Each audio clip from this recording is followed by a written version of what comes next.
Hello दोस्तों, कैसे हैं आप सभी लोग। आप लोगों का फिर से हमारे चैनल में स्वागत है स्टडी 2.05 में। मैं आशा करता हूं कि आपने जो हमारे पिछले वीडियोस देखे होंगे उससे आप लोगों को फायदा मिला होगा। वैसे आज हमारा तीसरा टॉपिक है राष्ट्रीय उद्यान। जैसे कि हमें पता ही है हमारे देश में कुल 104 राष्ट्रीय उद्यान है, लेकिन अगर 2023 की दृष्टि से देखा जाए तो थोड़ा अपडेट हो चुके हैं, जो अब हो गए हैं 106 राष्ट्रीय उद्यान। ऐसे अगर हमारे कुछ राष्ट्रीय उद्यानों में अगर क्वेश्चन देखे जाएं तो इस तरह बन सकते हैं। तो जैसे सर्वाधिक राष्ट्रीय उद्यानों वाला अगर कोई प्रदेश है तो वो है हमारा मध्य प्रदेश, जिसमें टोटल 10 राष्ट्रीय उद्यान है। ऐसे दूसरा क्वेश्चन इसमें बन सकता है कि देश में सबसे बड़ा अगर राष्ट्रीय उद्यान देखा जाए तो वो है हेमिस राष्ट्रीय उद्यान, जो लद्दाख में स्थित है, जिसकी स्थापना हुई थी 1981 में। ऐसे अगर तीसरा क्वेश्चन इसमें देखा जाए तो वो है देश का सबसे छोटा राष्ट्रीय उद्यान, जो है हमारे अंडमान और निकोबार आइसलैंड में, जिसका नाम है साउथ बटन, जिसकी स्थापना हुई थी 1987। और इसके बाद इसका एक और क्वेश्चन ये बन सकता है कि देश का सबसे पुराना राष्ट्रीय उद्यान जो है हेली नेशनल पार्क, जिसे अब हम जानते हैं कॉर्बेट नेशनल पार्क से। नेशनल पार्क के बारे में इंफॉर्मेशन देने के बाद अब मैं आप लोगों के पास मेन टॉपिक में आता हूं, जो है हमारे उत्तराखंड के नेशनल पार्क। जो हमारे राज्य के नेशनल पार्क हैं, जो हैं कितने, छह नेशनल पार्क में सबसे पहला हमारा नेशनल पार्क है कॉर्बेट नेशनल पार्क, जो मैंने इनमें पॉइंट की दृष्टि से आपको दिखाया है। अब पहला पॉइंट अगर देखा जाए तो इसमें देखिए, यह भारत और एशिया का पहला नेशनल पार्क है। पहला पॉइंट तो ये रहा। अब इसी में दूसरा पॉइंट है, इसका पुराना नाम हेली नेशनल पार्क है। जब 1936 में इसकी स्थापना हुई तो इसका नाम था हेली नेशनल पार्क। फिर जब हम आजाद हुए तो इसका नाम हो गया Ramganga national park.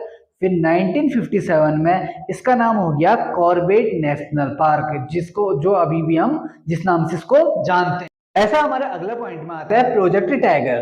Project tiger की शुरुआत भारत में कॉर्बेट नेशनल पार्क से की गई थी, जिसकी शुरुआत का श्रेय जाता है कैलाश सांकला जी को, जिन्हें टाइगर मैन ऑफ इंडिया भी कहा जाता है। इसकी शुरुआत 1 नवंबर 1973 को की गई थी। इसके बाद हमारा अगला पॉइंट आता है एसटीपीएफ। एसटीपीएफ मतलब स्पेशल टाइगर प्रोटेक्शन फोर्स, जिसका गठन हुआ था 2013 में और इसमें 118 सदस्य थे। इसके बाद इसका अंतिम पॉइंट आ जाता है जो हमारे क्षेत्रफल से है। कॉर्बेट नेशनल पार्क का क्षेत्रफल है 520.882 किलोमीटर स्क्वायर। ऐसे हमारा अगला नेशनल पार्क है गोविंद नेशनल पार्क, जो उत्तरकाशी में स्थित है। और ऐसे करके दोस्तों एक मेरा पुराना पॉइंट भी छूटा अभी कॉर्बेट नेशनल पार्क का, जिससे मैंने आप लोगों को उसका क्षेत्रफल नहीं बताया। उसका क्षेत्रफल जैसे नैनीताल और पौड़ी में फैला है, ठीक है, उसको आप लोग अपने उसमें ऐड कर दीजिएगा। अब इसका अगला पॉइंट देखते हैं, इसकी स्थापना 1980 में की गई थी और इसका क्षेत्रफल 472 किलोमीटर स्क्वायर है। ऐसे हमारा तीसरा नेशनल पार्क है नंदा देवी नेशनल पार्क, जो चमोली में स्थित है, जिसका क्षेत्रफल 624 किलोमीटर स्क्वायर है और इसकी स्थापना 1982 में की गई थी और इसे यूनेस्को ने अपने राष्ट्रीय धरोहर में 1988 में शामिल किया गया था। चौथा राष्ट्रीय उद्यान है गंगोत्री राष्ट्रीय उद्यान, जिसकी स्थापना 1989 को की गई थी। यह भी उत्तरकाशी में स्थित है और इसका क्षेत्रफल 2390 किलोमीटर स्क्वायर है, जो राज्य का सबसे बड़ा राष्ट्रीय उद्यान है। जैसे हमारे देश का सबसे बड़ा राष्ट्रीय उद्यान हमारा हेमिस राष्ट्रीय उद्यान है, जो लद्दाख में स्थित है, वैसे राज्य का सबसे बड़ा राष्ट्रीय उद्यान गंगोत्री राष्ट्रीय उद्यान है। जो राष्ट्रीय उद्यान है वो है Rajaji national park. Rajaji national park वैसे 3 वन्यजीव विहारों को मिलाकर बनाया गया था, जो था चीला, मोतीचूर और राजाजी। इन तीनों को मिलाकर राजाजी नेशनल पार्क 1983 में बनाया गया था। अब इससे पहले इसकी थोड़ा डिटेल देख लेते हैं। जैसे राजाजी को भी पहले राष्ट्रीय उद्यान ने राजाजी वन्यजीव विहार कहा जाता था, जिसकी स्थापना 1948 में की गई थी। ऐसे दूसरा था मोतीचूर वन्यजीव विहार, जिसकी स्थापना 1935 को की गई थी। और इन तीनों वन्यजीव विहारों को मिलाकर चीला, मोतीचूर और राजाजी को मिलाकर राजाजी नेशनल पार्क 1983 में बनाया गया था। इसके बाद इसका अगला पॉइंट आता है, इसके जैसे हमारे भारत के जो अंतिम गवर्नर जनरल थे वो थे सी राजगोपालाचार्य। इन्हीं के नाम पर हमारे इस राष्ट्रीय उद्यान का नाम राजाजी नेशनल पार्क किया गया था। ऐसे हमारे राज्य का अंतिम नेशनल पार्क आता है फूलों की घाटी नेशनल पार्क, जिसकी स्थापना 1982 में की गई थी। और इसमें एक एक्स्ट्रा पॉइंट ये भी जोड़ सकते हैं, यह जो फूलों की घाटी है ये नर और गंधमादन पर्वत के मध्य स्थित है।